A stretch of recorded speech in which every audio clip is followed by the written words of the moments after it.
Scarlet, we go again. We're here. Let's go. we said we'd keep up, didn't we? Here we are, already 3 episodes deep. Fucking yes. I'm happy. And who do you want to talk about? Mate, Slayer today, isn't it? Slayer. Our favourite band. Yeah.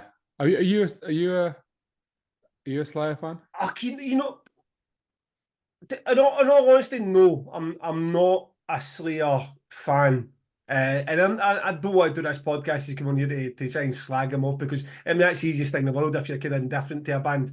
But I have seen them 30 times. I mean, over the last 15 years, I mean, I've been at every download show, every Hellfest show, everything. Yep. I mean, they were at everything. There were periods where they were supporting Slipknot. They went through a bit of a spell where they were doing a lot of arena gigs because they were always tallied in with something, right back to the whole Tattoo the Planet back. So, not a fan, but I don't hate them in the same way. Like I'd never listen to Anthrax, I'd never listen to Megadeth, but I would listen to the classics of Slayer. How about yourself? Mate, have you ever listened to Rust in Peace by Megadeth? Seriously. I haven't. Get it fucking on. Come on. Okay. It's not about Megadeth, is it? Sorry. But no, so Slayer got quite an important role for me in my upbringing, because my I think it was my second festival I ever went to was Donington Monsters of Rock, and Slayer were playing at it 1995 or 6, and I basically went out and bought on CD about 5 to 10, probably 10 albums by bands I didn't really know. Right. And so Slayer had just released Divine Intervention, which if you listen back to that, it's fucking hard. It's a hard album. It's quite left field. You know, a lot of Slayer is actually pretty catchy and easy to nod your head to. But Divine Intervention is horrible. So that was my introduction. But me and my brother went. It was when it was only, I think it was just the main stage. There might have been a second stage, but Donington was just one stage. And we went down to Slayer, but we're so green and unaware of what it's going to be like. And the mosh pit is just still to this day feels like the biggest mosh pit I've ever seen. But it was fucking terrifying. So they were this was me seeing metal. And obviously in those days. What age? 16 maybe, 16. 17. So, and in those days, it goes without saying, there was no way of me having seen that already. Do you know what I mean? It's not like I'd looked at what Slayer was like on YouTube.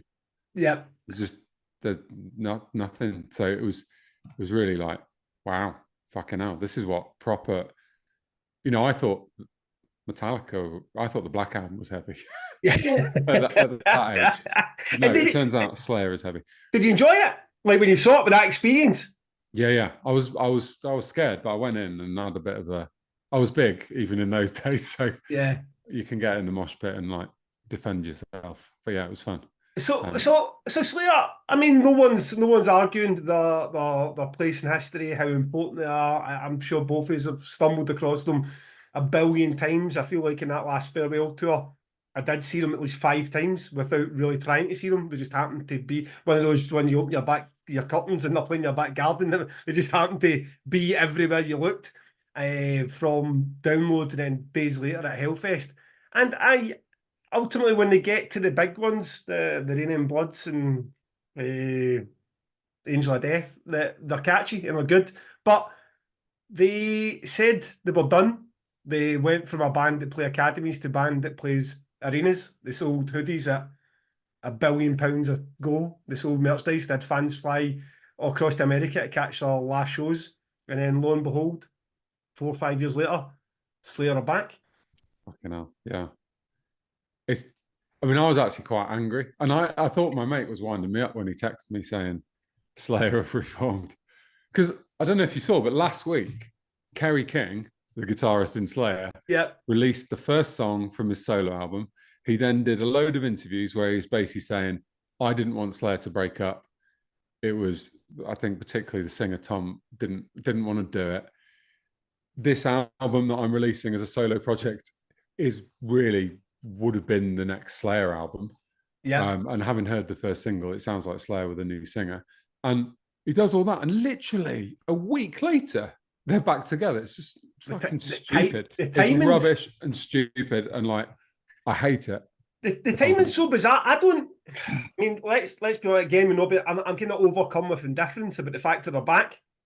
I think there is a bigger discussion, clearly, because it get posted on the Damnation group. Slayer being back, and immediately heated between. They've got every right to do whatever they want. They're adults. They want to come back. You can't force them to stay retired. To people saying, "Well, hold on a second. I feel like I was duped." And I think the conversation isn't about what's happening now, is do they have a right to come back or not? Because many bands have come back and it's fine. And ultimately, maybe people get a chance to see them now who wouldn't have, or maybe it's a favourite band and you're just delighted they are back. That's not really a conversation. You get people going, how dare you tell a grown-ass man whether he can come and play guitar live or not play guitar live? I don't really think that's the point. The point is, 5 years ago was a deliberate marketing plan put in place to move a band that was selling 2,000 tickets a show to more than 10,000 tickets a show at a hyped up price, making tens of millions of pounds for whoever took that money off the back of fans who were supporting them, to ultimately just come back after a panto breakup. That's what I think the conversation, because if we're saying it's absolutely fine for bands to come and do that, then isn't that just the new marketing? Isn't that the new norm? We're just going to, anytime a band just fancies more than just an album cycle break, they're just going to take a 4-year hiatus and come back and charge twice the price. Yeah, although I think they're probably thinking if it's good enough for Ozzy Osbourne, it's good enough for us, because he was doing farewell tours in, like, I don't know, like the 80s or the 90s, you know, and he's done a number. And, you know, you meet some people and they're like, yeah, I've seen Ozzy three times on a farewell tour in 3 different decades. And, you know, Motley Crue obviously did that farcical thing where they signed a supposedly unbreakable contract that this would be their last tour, and that, you know, and they're on the same fucking festivals that Slayer are on. Is it? I don't know if it's next summer or this summer that Slayer are back. But this summer, isn't it? I think it's this summer. But here's the thing is as well, right? Slayer, it's not even a case of like a refused or a botch or a whatever where you've got a time for the development of a new fan base to then reach back into an archive and be like, oh my God, can you ever believe the chance to see Refused doing songs from The Shape of Punk to Come or Botch? Then We Came as Romans. Like, Slayer released the last album not long ago. People got it, they listened to it, they went, saw the farewell tour, and then they kind of broke up. There's no more music, and then they're just back. But it's not a case of just being back now. The first 2 posters that showed up in, they're headlining. So now the slot they were never doing just 5 years ago, they weren't playing the slot up there beside your Avenged Sevenfolds or Metallica, for example. They're not playing the festival that I saw, but they're the headline band on the main stage, which I didn't see at Vakin or Hellfest or any of these major events only 5 years ago. So is that it too? It's like, not only can you make the millions by pretending you're leaving when you're not going to leave, but ultimately when you come back, you make more millions because for some reason you've generated that publicity, because it does generate clicks. It does generate like, so if we just accept that, not the fact, just don't mix this argument up with, does Kerry King have the right, or Tom, or do you have the right to come back and play music anytime he wants? Of course he does. I'm not arguing that. Slayer being back's fine, but they could have just played that tour as Slayer and then finished, but it didn't. They marketed it as this is the end, and then took the money and left. Yeah, I mean, it's totally a lie to the fans. 100% is. And like, has no one remembered that Slayer are a bit boring live as well? I don't want this to be like a slagging off Slayer thing, but because I actually think they've got some of the best metal songs ever written. Like their hits are just untouchable. But they're boring live. They're old now, and there's only 2 of them out of the proper 4 that are still in the band. And I just don't think, it's just not very exciting, is it? Their albums are like 7 out of 10s now. I mean, I don't think, unless what Kerry King said last week is all bollocks, I don't think they're going to get back together and record and stuff. I don't think, this has to be a big payday, and they just thought, fuck it. And actually, I don't begrudge them that at all. I don't think Slayer probably aren't, they're not going to be millionaires like Metallica or Ozzy Osbourne are millionaires. They, like you said, they've been playing after that 24 months farewell, because that's the other problem as well. Let's say you're the Slayer fan, you are quite happy that you get a chance to see them again.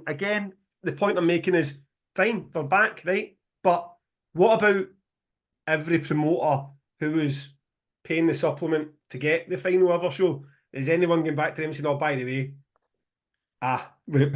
turned out that's not true"? Because what you're doing in turn then is you're then projecting that lie onto your fan base, aren't you? Because you're selling the tickets, you're the one that's taking. Maybe a promoter, maybe a multinational promoter, maybe like, well, I've done the job for us. We sold the tickets, the profit margin, so we're in on it. Whether we knew they were breaking, we were in it. We get the money.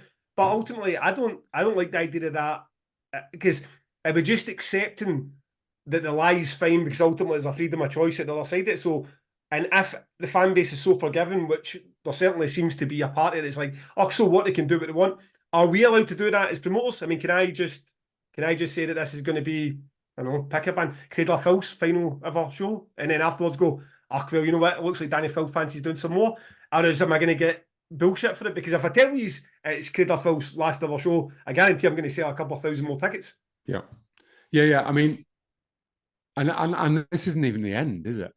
Now we know they're doing this. They're in the Aussie cycle now. So what they're going to do is do some festivals now, and then they're going to disappear. And then at some point, they'll let the demand like feed itself a little bit. And then there'll be a world tour again. Or, you know, and it is a bit ridiculous. And to be honest, this is not, I don't know.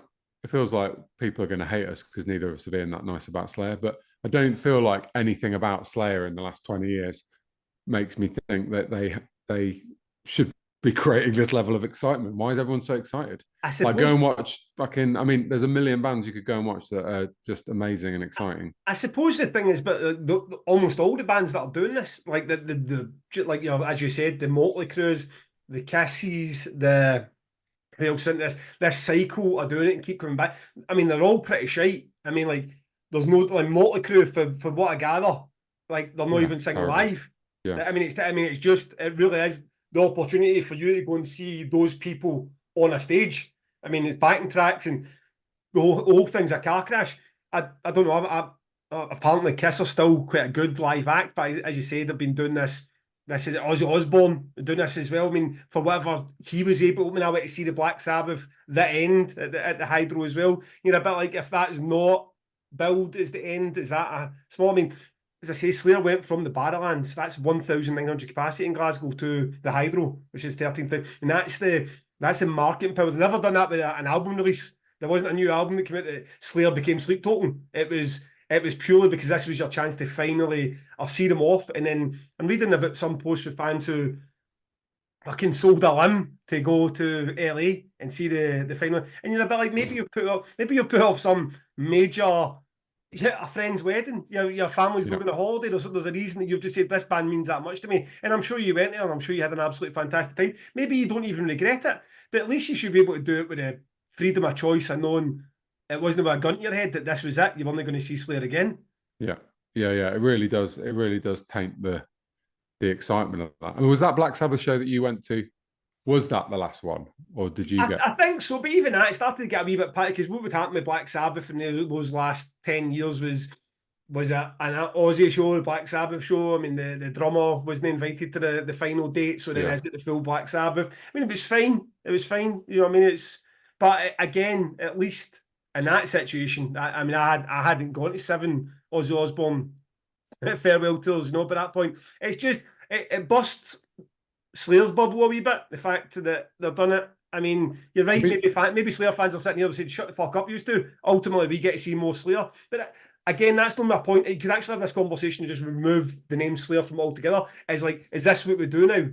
Is this the ploy that will just make ourselves bigger by doing a pretend breakup, overcharging promoters, getting more fans through the door, and then ultimately we can back it outside? And does the fan base ultimately forgive and say it's fine for you to promote like that? It is fine for you to say that that's a UK exclusive show if it's not. And you're basically saying it's not, right? And I'm saying, okay. I don't think it's okay, but I don't want to promote like that. Have you had a band where they've said that to you, like, this will be the last one, and it turned out it was a lot of shite?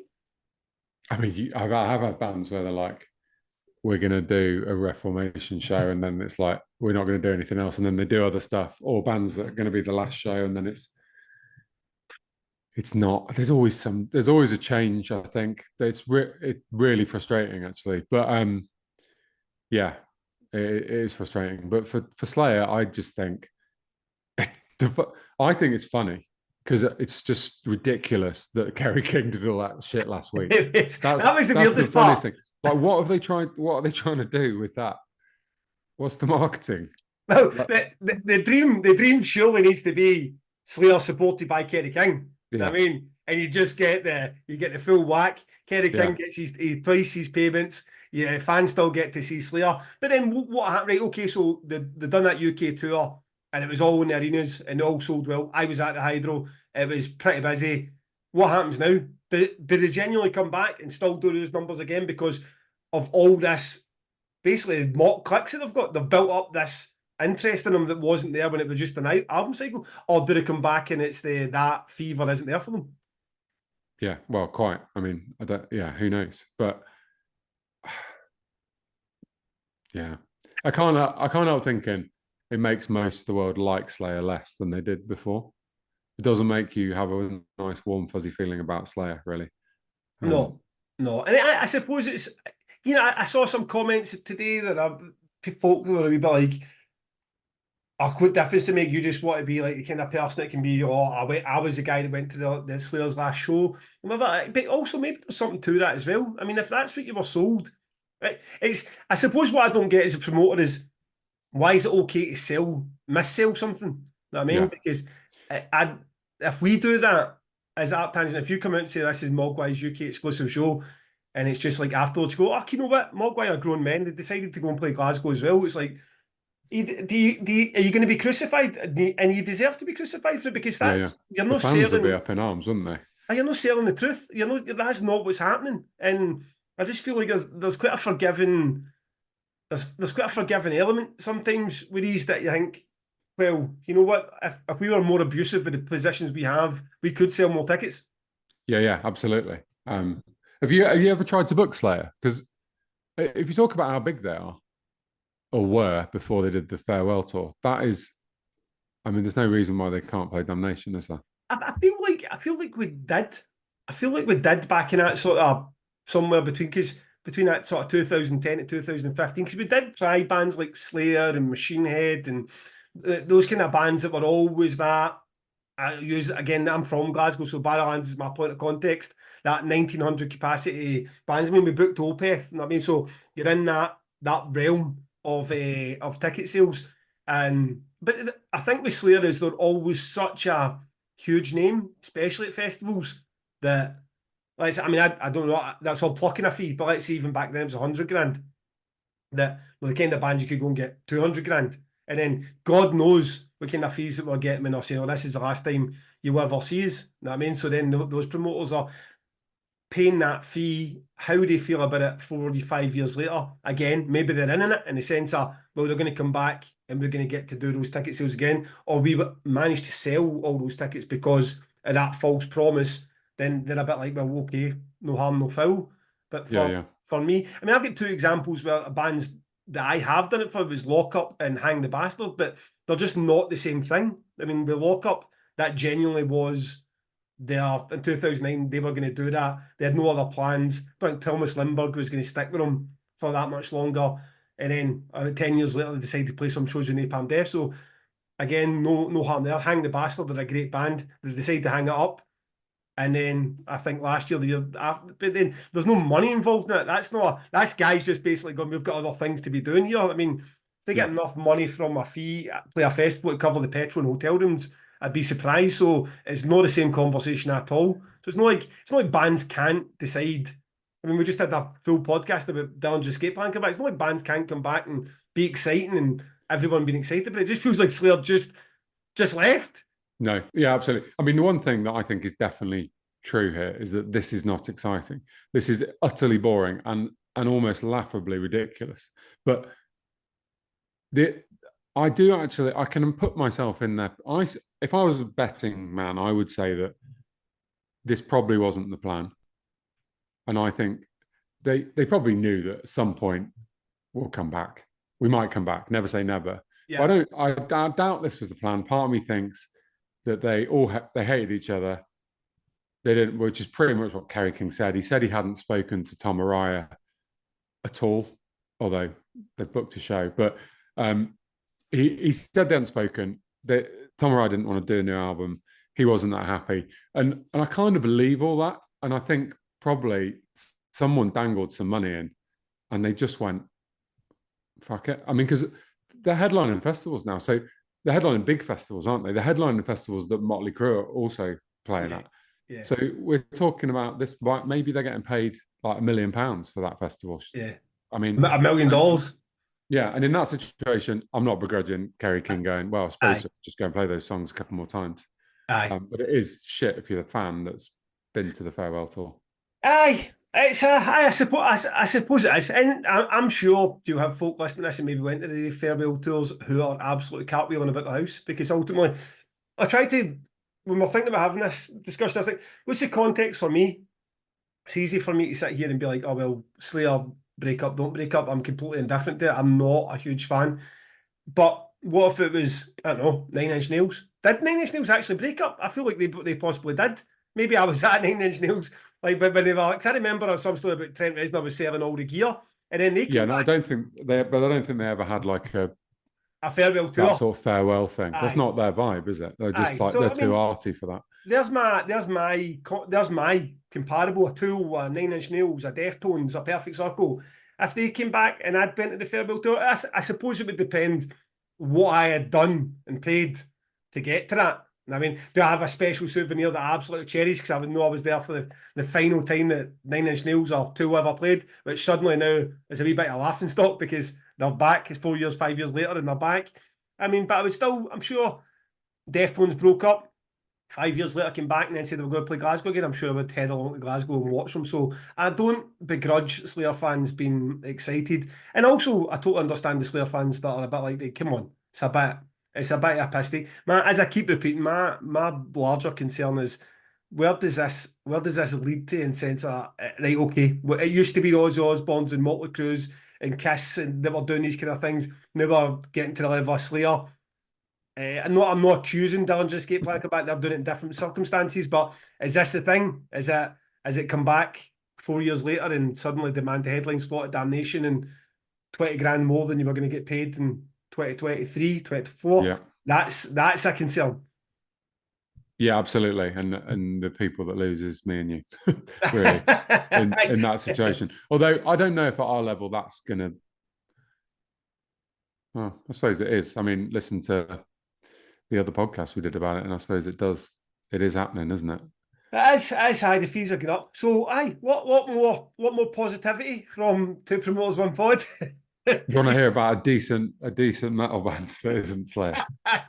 So we to break the fourth wall, as you say in the industry, we said, well, what we're going to recommend for to listen to afterwards, because it can't be Slayer, because fuck, what would we recommend? Rain and Blood, and again, I mean, Rain and Blood is the one. I know it's boring. As a tune, which is obviously no good. I mean, you get that recommended walking into your local pub. So, let's be more adventurous, and give me something that's as far away as it could possibly be from Slayer. There's a band called Fange or Fange, Fange. Oh God, I can't remember where they're from now. European band. A booking agent who books really avant-garde metal, weird fucking metal, put them on to me. Do you know, you've had Imperial Triumphant, haven't you, I think? Yes. So it's their agent, yeah. And they're like the most commercial band yet, so they have mad shit. And he put me on to Fans, and I was listening to it, and I was like, I'm booking them for Arctangent, they're amazing. So that is kind of industrial in a godfleshy way, but also with a big post-metal element to it. But they've got songs that you can actually remember, and I don't mean they've got catchy choruses, but there's something they do. They've got hooks. It's horrible, and it's heavy, and it's interesting, and it's really left field and weird. And they did an album last year. I think it's called Privation. Might be wrong, but the album last year is brilliant. It was in my top 20 of last year, but they've just released another album this year. So fair play to knock out another one straight away. Now, I don't know how good that is. I only had a first listen today, actually, to it. So I'm sure it'll be great. Fange. They're really good. And you can watch them on the fourth stage, the PX3 at Arctangent. So they sound right up my street. There's no reason not to enjoy that. Okay, that's one I've not even heard myself, so I'll check it out. And likewise, we won't always just pick bands from a lineup, but it's the first few episodes. Let's milk it for what it's worth. My band is Hexus, who best way to describe them are an angry Amun Ra. I mean, almost everything about, even down to the aesthetic, is very Amun Ra. I don't know who done it first, but it's fantastic. It's just an angry Amun Ra is the best way. It's got that same level of intensity, but just up a notch. Less of the slow build and more of the let's punch you in the face with it. They are playing Damnation this year. I think they're also playing Incineration, so shout out to the Incineration guys for booking them also. They're one of those bands that are just always on tour. I think they're Danish and they're everywhere. Brazil, Mexico, South America, Australia, they're everywhere. They're one of those bands that just grind it out, and I'm really looking forward to having them play Damnation this year. One of those bands, saw somebody comment yesterday on the Damnation page that they like Catatonia and Amun Ra and sort of more melody and that and post-metal from last year's bill, but didn't have anything for them. I think a lot of people are getting tied up in the Cradle of Filth, Nails and Bleeding Through, and it's like there's none of that post-metal, none of the melody. And I was like I not to have a go at the guy, but the whole point of a Damnation lineup as well, none of the bands are on there by accident. So if Amun Ra were your band for last year, like, there's a good chance Hexus, and if you like a bit of melody, there's a good chance Duel are a band that you're going to enjoy. So go, and if you haven't heard the Hexus yet, go and check them out. And they sound good. That sounds up my street. Episode 3. We've already forgot to ask people to subscribe. So there we go. We're 3 episodes in. You're the pro at this, mate. I'm new to it. No Mr. Beast about us at all. Forgot about that. And shout out to our sponsor, our sole sponsor, Lou's Brews. Go and look him up on his website, lou'sbrews.co.uk. He is doing pod 15 for 15% off your first hot sauce order. He's got special collabs with Creeper, Bleed From Within, Bosk, Damnation. He's got something in the works again with Arctangent. If you're a hot sauce fanatic, go and check him out. If we get to the end of episode 3 and he tells us no one's used that code yet, it's going to be a wee bit embarrassing. So please, guys, hit subscribe, buy a goddamn hot sauce, help us keep this thing going. All right? Yes. Amazing. Good, James. Yeah, that was good, mate. Until next time. See you in the next one. See you after.